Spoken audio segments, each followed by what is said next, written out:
Hi, I am Matt Romanowski, and welcome to our presentation, Muggle Technology for Wizards. I am the Associate Director of Instructional Design at the University of Arizona's Office of Digital Learning, and I'm going to go ahead and toss it over to my colleagues to introduce themselves.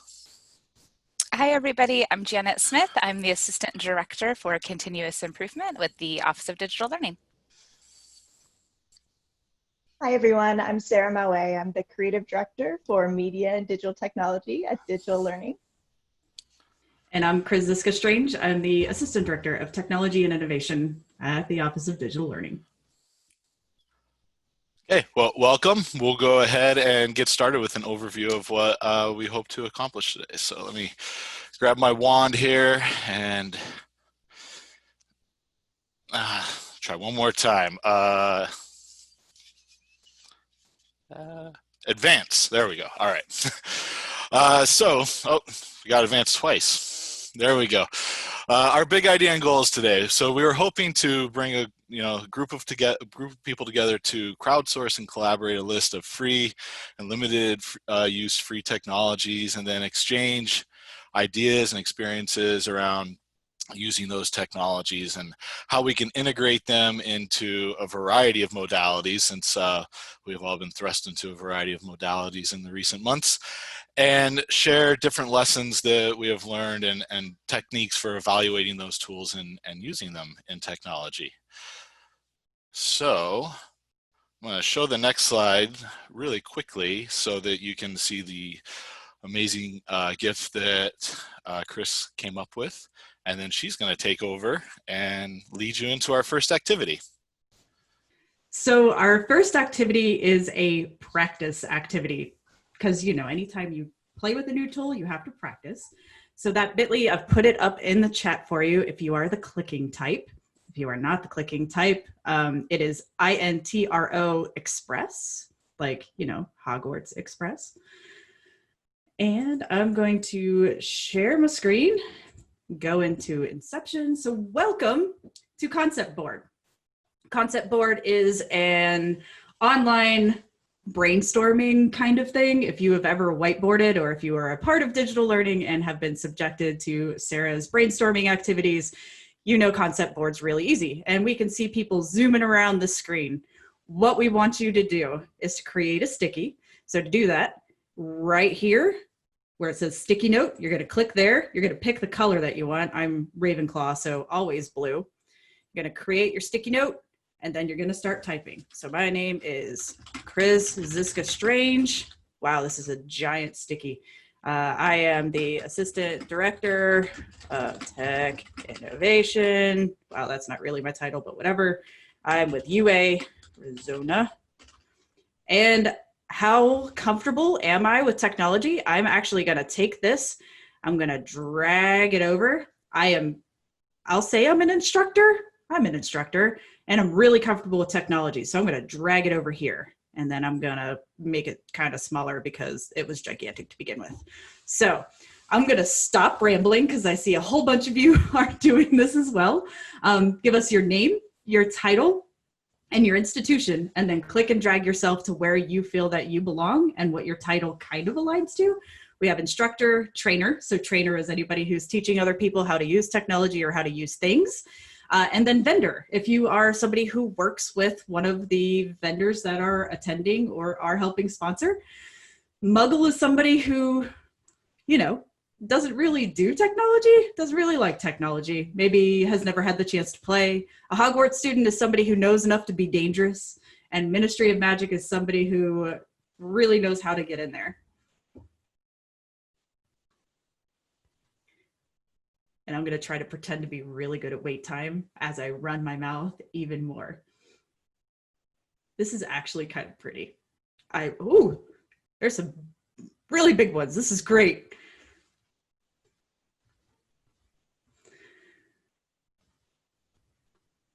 And our number is still climbing. As you guys can tell, 30 people, not a problem for this. It looks a little messy, but it's cool. And for those of you who are just joining the board, it is right here, the sticky note.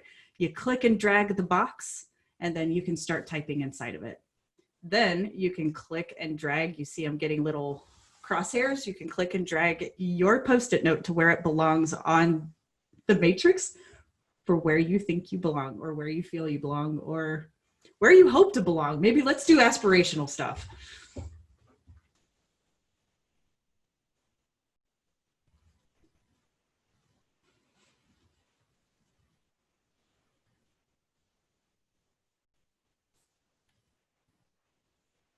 I'm seeing a lot of people kind of falling in the student, and I can never say this word right, the student and professional levels. You like that, Janet? I avoided even saying the word. Don't forget to drag yourself where you belong. I see a lot of people hanging out in the corners.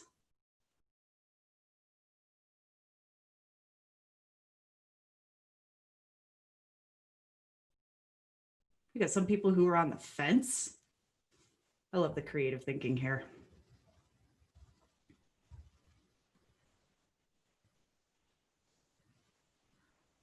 I'm seeing names I recognize.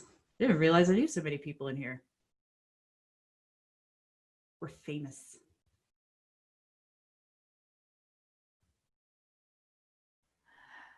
It does seem like folks are sort of trending towards Hogwarts student and Ministry of Magic employees.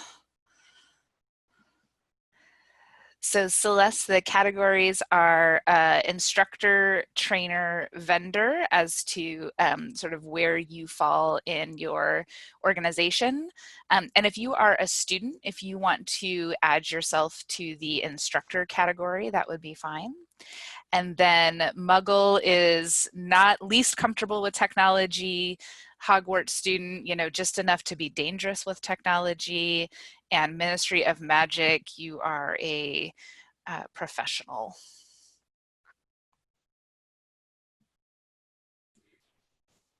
And I'm going to go ahead and if we fall into two categories, can we be in the middle? Absolutely. And I'm going to go ahead and stop sharing so Janet can take over. All right. So now that you've had a chance to practice with a concept board, we're going to jump into our main activity for this session, where we're going to have an opportunity to share out technologies that you have used on a similar matrix. So let me go ahead and share my, oh, let's see. Let me get to the, hey, Chris, would you be so kind as to actually share the next bit.ly in the chat? Yep, I was just grabbing it. Awesome. Oh! Thank you. Bring it back. There we go. So if you want to go ahead and go to that next bit.ly for Muggle Tech, and I will go ahead and share my screen of that concept board. I can see you guys flying around there already. There we go. Let's see, can I just get a thumbs up that the concept board is showing on your screen as well? Okay, thank you. I didn't get the highlight around. So for this piece, what we'd like you to do is you're going to use the sticky notes just like you did before. So now you know how to create those. So you're welcome to start creating those now if you'd like. And we have another matrix that we're going to use. So we have three different sort of categories that we're using technology for. Either we're using technology for collaborative purposes, for engagement, or for content delivery. And then across the top, we're looking at using them either in a way that is synchronous, asynchronous, or in a student created content. And that's probably the category that is going to be the column that's probably the squishiest in terms of it is going to be sort of up to you to interpret what that, not entirely up to you, but it has a little bit more interpretation to it. So for example, if you were looking at what is student created content, a tool that they can use to also initiate engagement with other students or engagement with perhaps a broader audience that you're asking them as part of the activity to be sharing with. So I see you are already jumping in and putting technologies. So, and Chris, remind me, so we want them to have the name of the technology, the potential use case, any gotchas. Do we want to try to get that onto the sticky note? And I think there was a fourth one. What am I forgetting? The tool URL. URL. The tool URL. Thank you. Everybody was on that one. Thank you very much. And the tool URL. We're going to give you a couple of minutes to play with that and get your ideas on there. And then we will kind of take a look at, we wanted to see what all you came up with, to see sort of where, what were maybe the 4 or so most common areas of interest to the group of participants that are with us here today, to all of you. And then we're going to dive into those a little bit more. I am going to stop sharing on this side just because you probably have your own screen that you are flying around on concept board. So you don't necessarily, you can still see everybody's on your own. So I'm going to pull that off.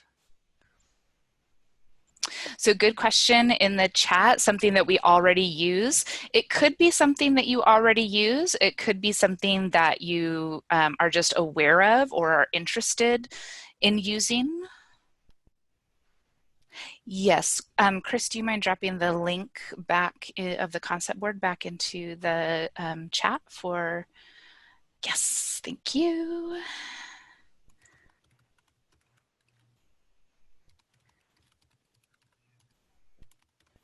Thank you, Amanda.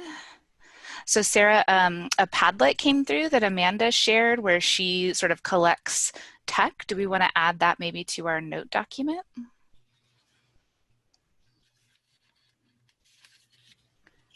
I added a large note on the upper left-hand corner with the bullet points for the categories of information we'd like: the tool name, the URL, brief mention of use cases, and the possible gotchas. Perfect. Thank you, Sarah.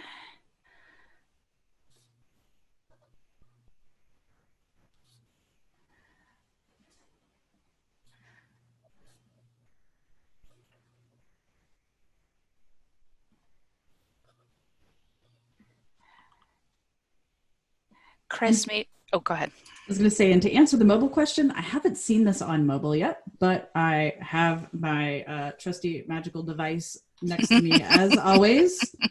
I'm about to log in and see what it looks like. Oh.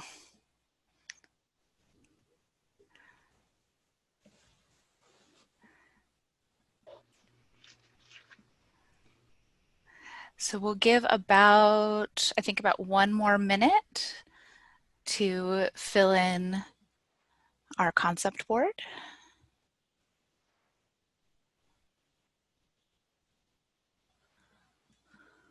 If I may interject for a second, my biggest concern is just when students are maybe not tech savvy and they have to open the meeting software, whether that's Zoom or Microsoft Teams or whatever you're using, and have to open a secondary link.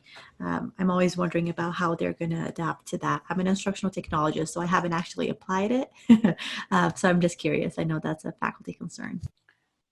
The biggest thing that I've found is providing lots of practice. So kind of like what I did at the beginning of this is going in and saying, okay, we're just practicing this for the first time. It's okay if you mess up. Please ask me any questions. And just kind of repeating that practice, adding on an extra step every time. So with my students and even in my presentations, I will go in, I'll show you how it's done. I'll show you what it looks like. I'll show you where to click, and then I'll have them do it. So it's that gradual onboarding. I do that in my classes as well, even when it's asynchronous, having them go in and do just the bare minimum, get signed in, poke around, see what you can find. Then the next step is, contribute to this board in this way. that'll alleviate a lot of the tension around new technology.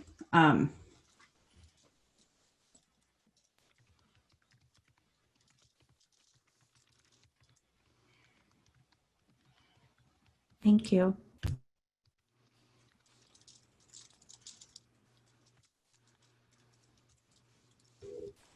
And for the mobile question, I'm actually on it on a mobile device right now. It's with 60 something of us in here, it's kind of a mess, but I can still zoom in.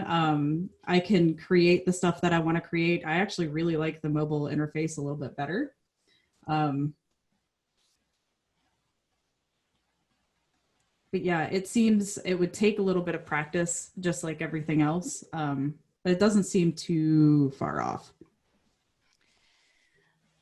So as people are finishing up their writing, one other piece that you can do using a different tool within the concept board, if you navigate up to the top where the tool list is, you'll see a pen and a highlighter. It's the 4th and 5th tool over.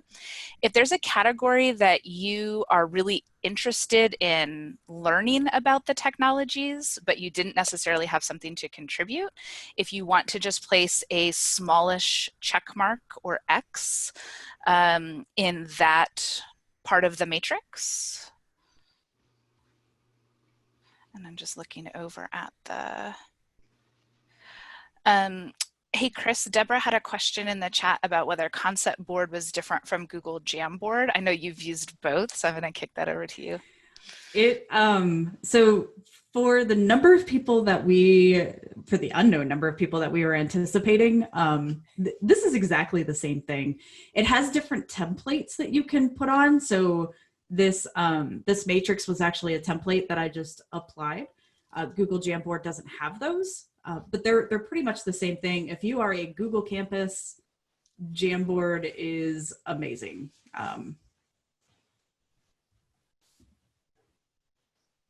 Okay. And Chris, with that, I think we have enough content on our board that I am going to turn it back over to you to do the introduction for the share out and to pick our top 4 in-demand topics that we are going to guide our participants through, and they're going to guide us through. So from looking at the circles and the marks and just the pure number of Post-it notes, it appears our number 1 is student created content. It looks like they're interested in student created content, both collaboration and engagement. Our second highest would be asynchronous engagement. And our third highest will be the synchronous engagement. Oh, we got some good ones for that too. I was just zooming in on that one. So we can start with those 3 as people are continuing to make their marks. We can pick up the 4th one later. So for the first one, let's start with student created content.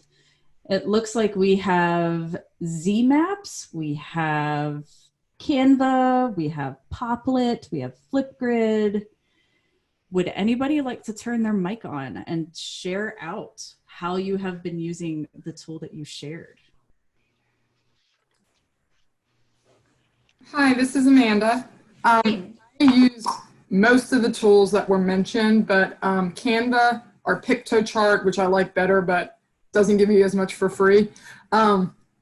We create analogies for students to compare histology, so tissues that we're taking pictures of and learning in class with microscopy, and then they find something that they think is analogous to it in the everyday world.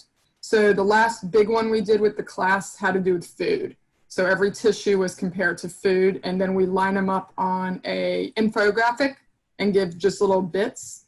And then we put that infographic into Thinglink, and then we put hotspots, so there's a little bit more information that goes in more depth for the student's knowledge.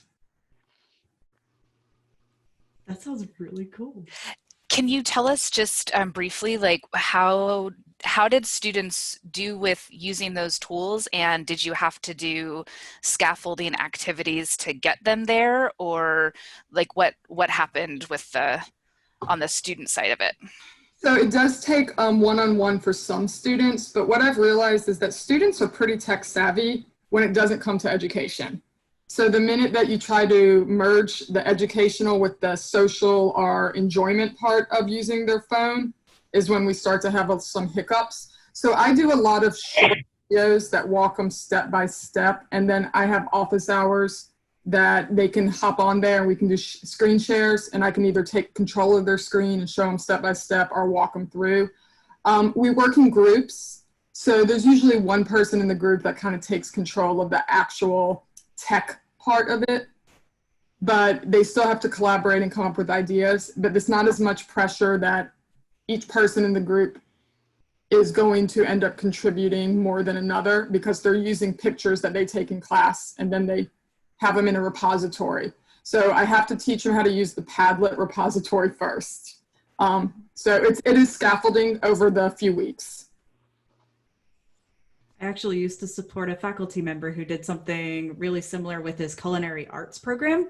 He taught an online culinary arts class where they would all take pictures of the different steps as they were cooking, and they would have to share out the steps and the pictures, and they ended up becoming food bloggers by the end of it.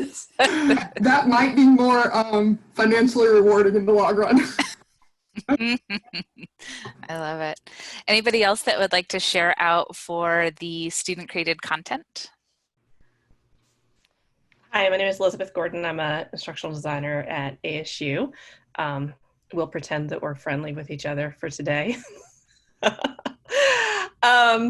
So we've used ZMaps in a couple of different ways. One of the ones we've done most frequently is just for orientation and introduction to, because we have ASU Online with students all around the world. And so students basically just drop their intro in a pin on a map to basically show where they live. So it's kind of fun.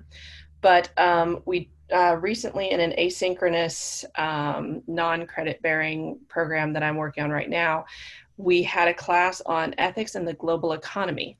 And one of the things that they talked about early on in the class was, how things are made all over the world and how interconnected everybody is these days.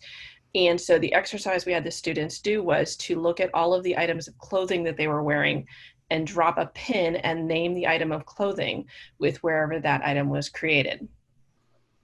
So it was, it's been kind of fun to see the reaction from the students, just kind of to demonstrate that, but it's one of those visual things to kind of do it. So ZMaps, lots of fun. I think there's a million different ways to use it in terms of anything where you want to show where things happen in the world, but that was fun. Any student or accessibility gotchas that you found as you've used it? To be honest, I've not, because we're asynchronous, it's our asynchronous in the more difficult region. I haven't heard anything back from any of those students, but in the orientation, there weren't any problems. And I'm pretty sure that it meets all accessibility. I'm trying to remember, but I know when we did orientation, we had to investigate all of our tools, but I'm fairly certain it's accessible. But that was, I don't know, like 5 years ago. So it's been forever since I've looked into it, but I know it's a free tool. We also have something that we'll be sharing later to kind of help with the accessibility evaluation. So sneak peek. Yay. What about those of you that shared asynchronous engagement, which seems to be the direction that a lot of us are going to have to start facing here soon? I'm seeing Perusal, I'm seeing Trello. I'm kind of interested in Trello personally. Brett, go for it. Were you raising your hand? So I didn't, well, I was going to talk about Perusal and Teammates, but I can also talk about Trello a little bit too. So I'll do that. So Perusal, if you don't know, it's an annotated software that you can use online. You can integrate it into, I know Canvas, I don't know about other LMSs, and the points can go over. I'll talk about a couple of pitfalls when it comes to that and using the automatic late policy. Because because if you use the automatic late policy in Canvas, the grades come over after the due date, so it assigns the late penalty to the student. So I don't do that. I just use a pivot table with Excel. I just download the grades, or depending on how many students, I'll just input them into Canvas, and then there's no issue with that. The only other issue that I've had with it is, depending on how you set it up, you can either set it up integrated into Canvas, where students, if you're doing it with the grades, they have to enter through the link you create. But a lot of them, when we first started, you don't have it integrated already. So they were going in through the website, and then as we switched it, they try to go to the website, but then it's not connected. So it could be a little confusing. But the really cool thing is, all they're doing is buying their textbook, which they're doing anyway. If you're at ASU, sorry, U of A, we do integrative or inclusive access with our bookstore, where they will send out the codes automatically to the students. Highly recommend that, because then their ASU accounts just get charged. Makes life a lot easier. You get a list of the codes at ASU, and then if the student writes you and says, oh, I don't have it, oh, well, here you go, here's one. And then they have their code, and it's an easier fix. Less than 10% issue with that. We actually track that. And it's free if you have your own resources. So if you do a video, you can actually now do video annotations in Perusal. But if you have something from the library, you can put that in there. And then it doesn't cost the student anything at all. They just use it. So that's really cool. Teammates, really quickly, it's just a team peer review that I use. The issue there is when they send the link to the students, if they're, at least with us, if their emails that are being forwarded aren't linked in Canvas, then it goes to an abyss. So they just need to call tech support, and that gets fixed up. So I remind students to do that all the time. Otherwise, it works really well. You get to view everything before you release the anonymous peer reviews to everybody. And then Trello boards, they're kind of cool. I'm just actually really starting to use those in multiple ways, in terms of just keeping assignments in order. I haven't had any issues with that, except for people just not joining them. And I went superhero today, I'm sorry, instead of Harry Potter, but I'll let someone else speak now. Brent, we appreciate your efforts. I am always superhero as Doctor Strange. Anybody else want to share under this banner?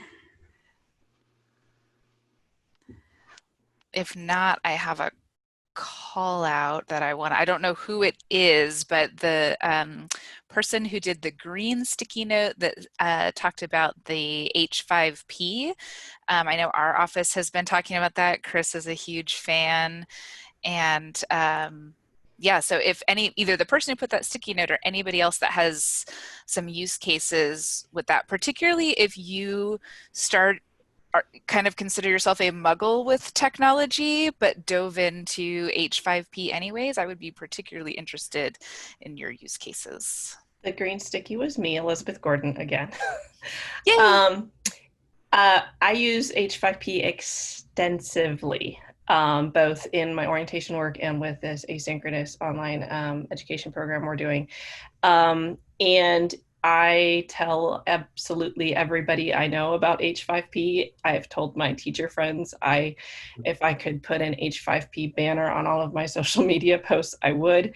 It is honestly, I think, one of the best things for teaching out there. The tools are what they are. If they are exactly what you're looking for, they are perfect, they are easy, they are accessible, they are mobile friendly, they are easy to build, they embed just about anywhere, or you can use them as a link. If you want something slightly different, it's just not what, sometimes you find a tool and you're like, oh, I thought it was going to do this, and no, it doesn't do that. H5P is a free website that allows you to build interactives. It basically does, there's one tool that does what PlayPosit does, So you can put in a video and then have it stop the video and have the user answer a question before the video picks up and continues. You can build a online presentation with quiz questions built in. You can build a really cute little image slider. There are flashcards. There are drag and drop. There is drag the words. There is a memory game. I think there's like 50 different tools. I consider myself to be kind of aura level with technology, but I have student workers and I throw them in and say, go make me this H5P. And I've never had them do a problem with it. Just like go in cold and build H5Ps for me. Oh my gosh, to all of you in this room who manage students, note to self, have them create H5P objects. Thank you. Thank you, Elizabeth. That's amazing. It is free. Yeah. If you go to h5p.org, the account is free. The h5p.com is where that's the corporate one. Mm-hmm. If you're at ASU, we have a enterprise license. So you can have yours on our, so contact Shandi Kumaraton, contact me, Elizabeth Gordon, EC Gordo 2 on Slack, and I'll connect you with Shandi if you want to be on there if you're at ASU. Yeah, I cannot say enough about how amazing H5P is, but h5p.org, totally free. Anybody can use it. It embeds, you could use a link. Totally awesome. Fantastic. Thank you, Elizabeth. We have time for one more. One more. Awesome. We just did asynchronous engagement. Let's do asynchronous collaboration. Have we done that one yet? No. Sweet. All right. It looks like we have 2 votes for Google Suite. We have, oh, well, that just changed. We have Packback. We have LinkedIn. LinkedIn Groups is interesting. We have VoiceThread. We have Padlet, Canva, Pictochart, Storyboard, Thinglink. She's just listing all kinds of stuff. Any of those sound interesting to anybody? Anybody want to share how they're using Google Suite or Padlet? And I know we have some instructors in the room with us, along with lots of instructional designers. If there's any instructors or even students that can lend us your instructor and student perspective, we would love to hear those stories.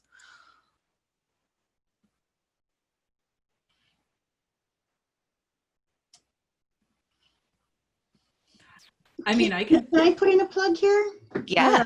So one of the items I added to the matrix was a link to a collection of freely available technology tools for teaching, learning, collaboration, etc. So I would love it if anybody would be interested to take all of the tools that they added and keep building this MTech Wiki collection. So it's a really simple URL, but it has, you can search by learning objective. What are you trying to do? And we'll try to point you to the technology that will help you achieve that. So it has, you know, kind of a lot of these tools with examples, etc.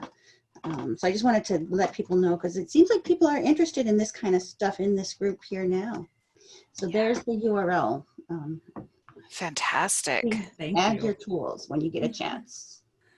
Great. I would be really interested in hearing about the, I'm going to say it backwards, backpack.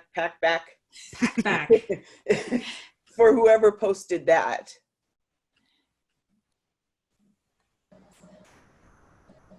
Hi, I posted it. I'm trying to get my mic on. There we go. So I am newly experimenting with it. I'm going to be using it in the fall.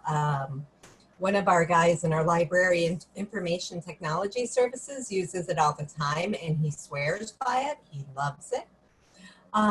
It's basically a format where you have discussions. So, but the discussions are student driven. So the idea is that you maybe upload, you know, for your first week, you upload the questions to show them a sample of what you want them to look like. And then they have to answer a certain number of questions. After that, they upload their own questions. So one day a week, they would upload their questions, and then another day a week, they would answer however many you tell them to answer. The system has some AI, so it will grade, it will rank the students' questions. It gives them curiosity points. So if they try to ask a really simple, superficial question that doesn't show that they've done any work or any thinking, those curiosity points tend to be lower. If they ask a more in-depth question, the curiosity points go up, and they go up even more if they cite references. And so I'm curious to see how it works. One thing I like is that we use Moodle. The chat, not chat features, but the discussion boards are really like, they're off-putting. They look horrible. They look like work just even going into them. But this looks a little bit more like social media. Everyone has avatars. You can change your avatar around. So I think it's going to be a little friendlier visually. I'm curious to see how well the AI works in terms of, you know, depth of questioning.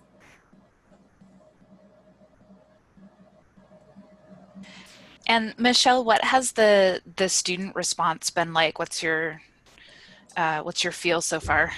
Well, so I haven't myself used it, but John, who's used it and swears by it, he says that the students love it. So I did have one fellow faculty member who said that one of her students said, "Don't use it, it's gimmicky."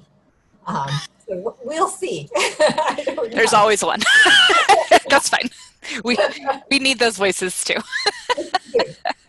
And it may be a little gimmicky. We'll see. Sure. But right now, the State University of New York system has a contract, so we get it for free. Nice. Is there a free version? Is there like is it a freemium model? Does anybody know? No. Robin's going.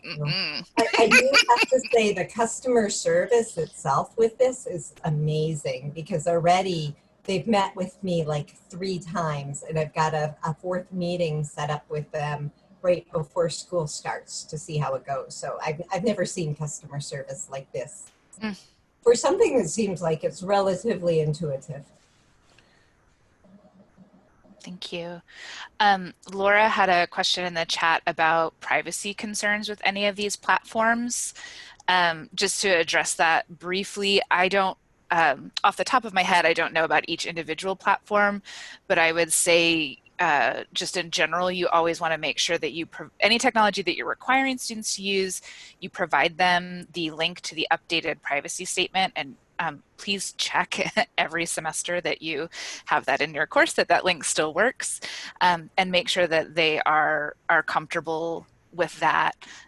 Certainly one of the benefits of things that integrate into your system, into your LMS, is usually those things you get behind the LMS and your privacy is a little bit of a better experience. Chris, did you want to add anything to that? No, you're saying everything I was going to say. I was Excellent. also going to bubble up, especially with asynchronous collaboration. I used Discord in my class this past semester, and especially with my students working together to build video games. Discord was already something that they were on anyway, but my discussion boards became phenomenal because it was no longer like, answer this question and, you know, I agree with what you said, blah, blah, blah, blah, blah. Like the typical things that I was used to getting in discussion boards, it actually became a chat. And my Discord, because I use it personally as well, was blowing up. And so my discussions were no longer those regimented things. They became these week-long battles between people, not battles is the wrong word, but these week-long discussions between these people who are like, no, Left 4 Dead is the greatest game ever because of these things and it tackles these issues. I don't think that's true. Like week 3 went on for 16 weeks. They are still battling it out between the 2 games that I presented them with. So if you haven't used Discord, or I mean, Slack and Teams can do the same thing as well. Discord was just where I was. But if you haven't used like Microsoft Teams or Slack as a discussion board in your class before, it's really weird. Try it out. It's a great way to get your students to collaborate and to actually have discussions. Chris, can I ask you a question from the chat that Holly had, that they keep trying to bump her from .org to .com and say H5P that it's going to, you only get the 30 days test, and we talked about that at our coffee talk this week. What's the workaround, or is it just like that's just a marketing ploy and you can ignore the cell? So H5P has been pushing for people to pay for their service. How I've worked around it is when I go to h5p.org, I click on create a free account in the upper right corner, and then I can go in and create the examples and downloads. I will tell you the one thing that I love about H5P, they took off of the free market, those branching scenarios. I am like 100% using those in my class for fall, so my students can pretend to be members of Dunder Mifflin and, you know, analyze tech from that mindset. So the branching scenario is really important because they have to make choices based on you know, what Michael Scott throwing at them. So that part is off the table for the free stuff, but I found a workaround. If you are interested in using branching scenarios, just let me know. But the create a free account should get you in. I have a question about that. Once you create your item, it's the delivery that kind of gets me a little hung up. So you need to have either your own WordPress that you're allowed to put it into, or the Blackboard integration setup, or is that where I get stuck?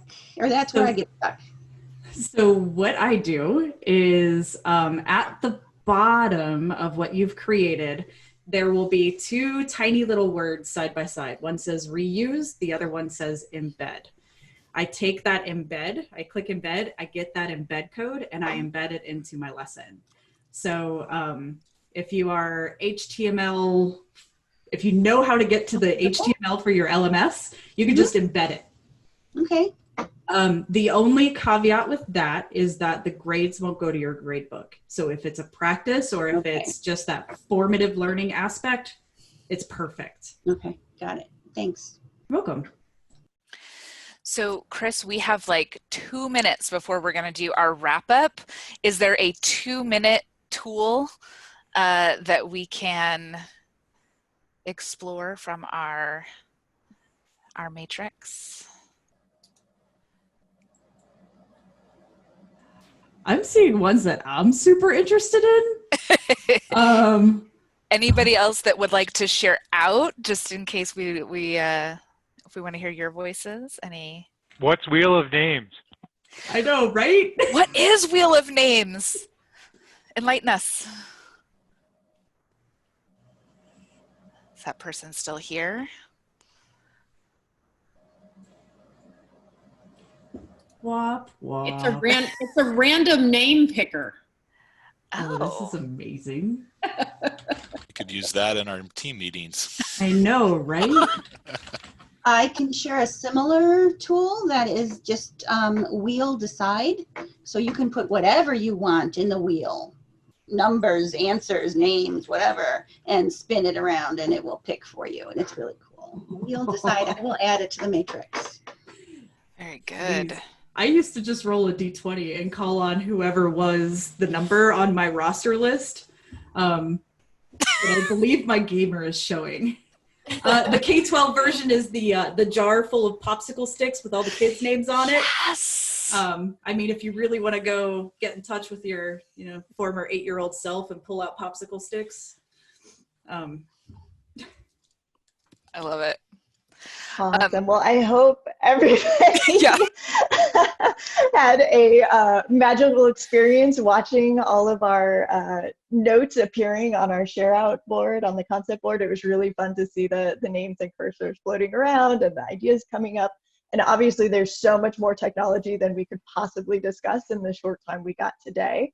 But the good news is that I was furiously taking notes like Rita Skeeter in the background. And as soon as we get all of your names and emails at the end of this session, we're going to share out a link to a document, which is going to include a link to the concept board, so you can refer back to that after the fact. We put together a accessibility checklist for you so that when you're evaluating tech tools for your classroom or for your use in instructional design, you have some tips and techniques that you can use, some resources you can look to make sure that the tool is accessible for your needs in your course. And then also a list of all of the technologies that we specifically discussed here in the session today. So look for that in your inbox shortly. I wish we had more time. This was fun and magical, and I enjoyed every second of it. So thank you for joining us and sharing your information and expertise in all of these areas. You're all going to be Ministry of Magic certified technologists very soon. Chris, in quick succession, would you be willing to drop in the links to both of the concept boards? I know you dropped it in, but it's already disappearing, and we had a question about it.